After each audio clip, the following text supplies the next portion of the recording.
Kaway-kaway sa mga batang 90s dyan. 'Di ba ang saya-saya ng kabataan natin?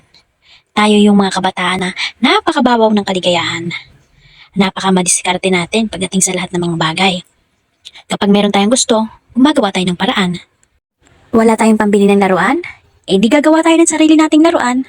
Kapag meron ka dyang lata, meron ka ng magagawang laruan, meron kang tibig at saka tingting, meron ka ng kutsi-kutsihan, meron kang tingga at ballpen na hindi ginagamit, makakagawa ka na ng trumpo. Yung mga accessories, kayang-kaya natin gumawa niyan gamit lang yung mga pinagdugtong-dugtong ng bulaklak. Yung dahon ng nyog, kayang-kaya natin yung gawing salamin, relo, sing-sing, at kung ano-ano pa. Wala tayong pambili ng chichirya at candy?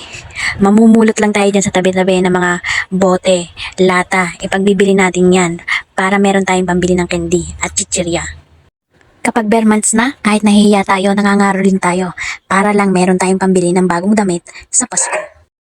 Lahat ng wala sa atin nagagawa natin ng paraan para lang magkameron tayo. Ang sarap lang balikan ng panahon ng kabataan natin. Ibang-iba sa panahon ngayon. Ibang-iba sa mga kabataan ngayon. Yung isang sitsit lang, isang tingin lang ng nanay mo, sumusunod ka na agad sa kanya. Yung isang tawag lang niya, lumalapit ka na agad. Ibang-iba talaga. Napakalaki ng pagkakaiba kung ikukumpara sa mga kabataan ngayon.